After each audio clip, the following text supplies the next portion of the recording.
This sand, when you get a new silica sand bunker, it's very common that it's going to feel incredibly soft, like icing sugar soft.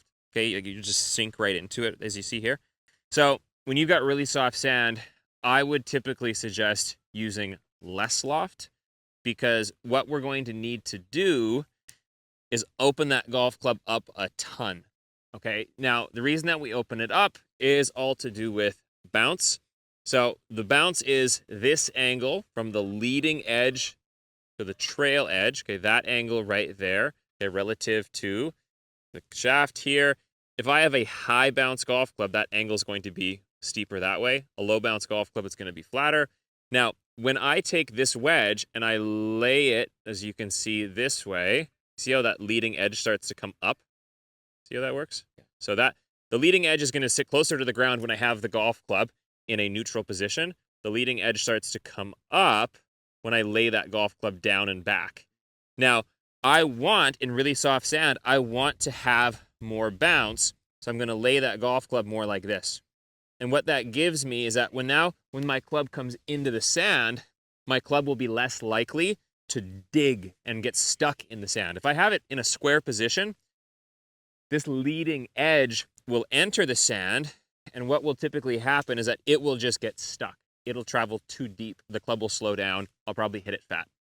If I have that club in a more open position like this, that golf club, it'll only travel underneath the first, say, inch or so of sand, so I'll actually be able to keep my speed. So interestingly enough, a more open blade will often travel further than a square blade in really soft sand, just because the club stops. It like hits a wall. So it's easier. What happens if you use the 60 in really, really soft sand, it's easy to hit it just short. It's hard to get enough distance on it. So going with a 56, or maybe if you had like a 30 to 40 yard bunker shot, you can even use your gap wedge. Awesome. Okay.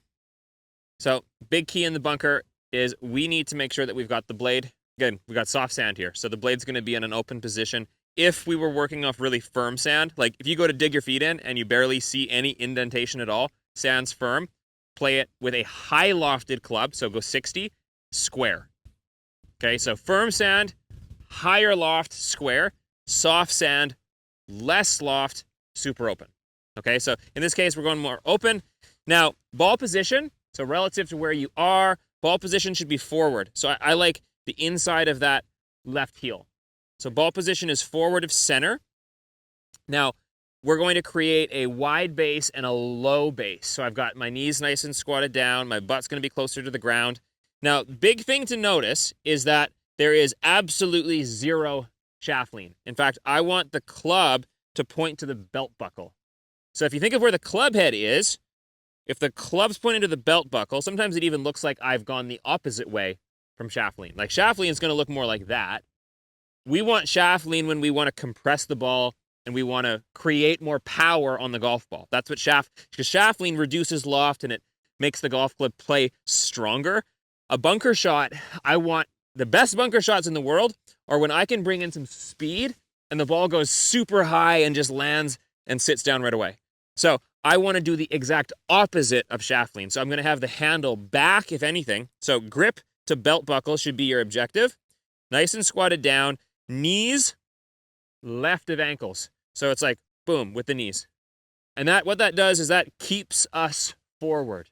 Okay, because what I want is I want to be in this sort of stance where I can just swing back and swing through and ensure that the bottom of my swing arc, where my club enters the sand, happens basically a ball behind, or at most like a club head behind. Like that would be the earliest I'd want to enter. Okay, if I enter back here, the ball is going to go nowhere. Okay, so I have to enter closer to it. So I'll just hit a nice soft one here. So knees a little forward, face is open, club's back to my belt buckle. I'm going to swing and allow my wrists to be free. It's more of like a wristy motion than a normal swing. And that's what's going to allow me to hit the shot higher. That one came off perfect. So what you can practice a lot of, like initially, I'd say the first thing to start with is just practicing hitting the ground a predictable amount, like so that you're just taking the top layer, and then I'd be working on where you hit the sand. So open the blade way more. Yeah, yeah, yeah. But it's you open it and then you grip it, right? So take your hands off, okay, open it, then grip it. So you don't, what you never do is just twist it open. Because it'll come back. Because it just comes back to square. Yeah. You open it, then grip it. And then I'm hitting it back line. So what I like to do when I do the line drill is, okay, I'll make a big line in the bunker. Let's say you got your big line like that. I'll line up my left heel with that line, and I try to hit the line. Open the blade up like crazy. Widen your stance more. There you go. There we go. So that would be a fat shot. Like a long ways. Yeah. So it's really important in the sand that we're able to keep our base constant and just swing. If we change height, like anything but levels is going to throw you off. Worse. Yeah, I actually saw you drop down in that swing. So knees forward towards that left side. Now stay at that same level. Just swing your arms. So let's make that line again. Okay. Get that weight into that left side. Keep your eyes on the line. So I want you looking at the line. Yeah. Open that face up. Open that face up. Okay. Now let's hit the line. Okay. Closer. Closer. Take less sand. Just try to take the top layer of sand here. That was better. Yeah, that was way better. Because we don't need to go that deep into the sand. It's a little bit too deep into the sand. Try to take that top layer. There you go. That was better. That's But also just not travel too deep into the sand. So keep that ball forward in your stance, because the more forward it is, the easier it is to just take that top layer of sand. But don't look that way. You will. You'll always hit behind it if you keep your knees flexed. Yeah, so eyes or your gaze is on the golf ball, and the club should enter before. Okay. So my one comment would be that you're staying down more so than you need to. So when you're making the swing, you're staying down with your chest. Now, if I made that swing, I'm going to be allowing myself to actually come up and have my chest point upwards. Because we need less sand. Open the blade more. Yeah.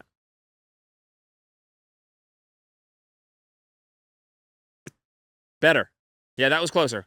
Yeah, pound of sand on that. I mean, I brought it up higher. Yeah. Okay. This one's almost on a little mountain, so we stay tall.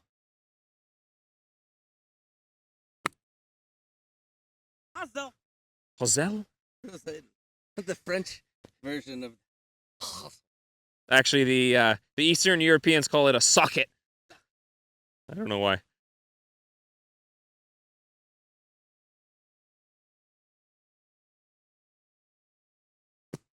Okay, there we go. They swing across. I'm hinging a lot, so hinging, and as I swing down, I'm unhinging or throwing that. Okay, so that's being released, which is way different than a normal shot, right? Normally, I want to feel that shaft lean.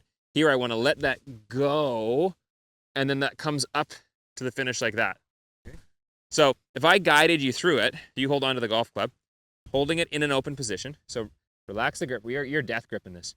So really, really soft grip pressure. Really hingy. Throwing, and then finishing over here.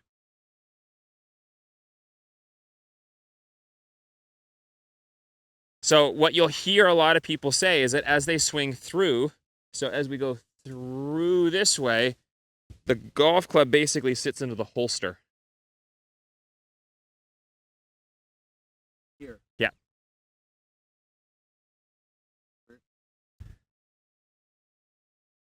So when you're doing it, here, let me release it for you.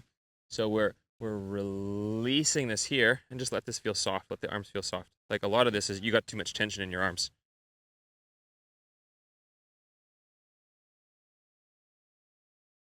Okay, now get a little bit of sand as you swing through that. Okay, cool. So now I want to see you hit a couple where you consciously take all the tension out of the arms and hands. Super, super soft hands and arms.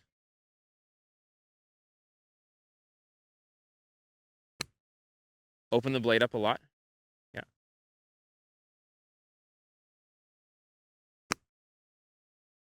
So what's killing you is your entry point's just too soon. So here, come back here. Let's just do a line like that, and let's just do some soft ones where we just go. So put the club right there. Just go back, through, and I want your entry point looking like that. So just nice and soft. Let the wrist hinge as you swing back. Okay, move that entry point. Oh, I missed. There you go. There you go. Yep, that's better. Yeah. There we go. That's our entry point.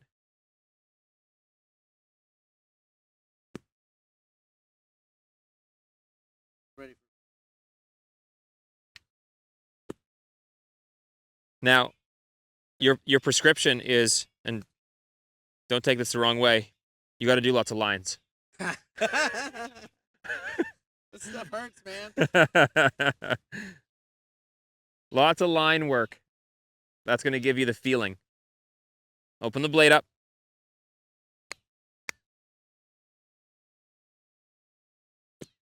Okay, you see where the entry point changed? Yep. Okay. So that tells you everything you need to know. Move that entry point closer to the ball. Better, better. Still, So closer to the ball. that's showing. I want you Do that one time. to I want you to do this one an inch before the ball.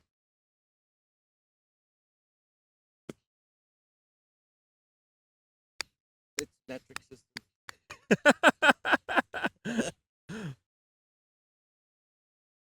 Oh, this is crazy. Like, why is it so hard? Do this to golf. Yeah. There you go. That was really good. It's a different skill set. Like a bunker feeling is just, it's so bizarre. But it's all about getting that comfort with where the golf club enters the sand. That's the biggest factor.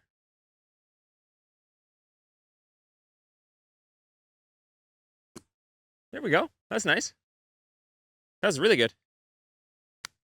Like, I could put it on Instagram good. Yeah. Now, I'm going to give you this. New line. Don't hit before that line. Open the blade up. Open the blade up. Yep.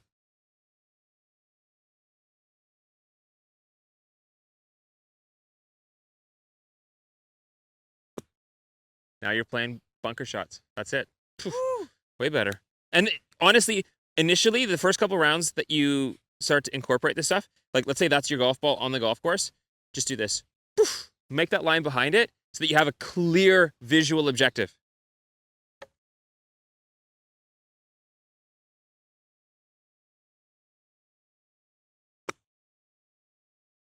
Ooh, there's a bunker shot. Let's end it right there. There's a bunker shot.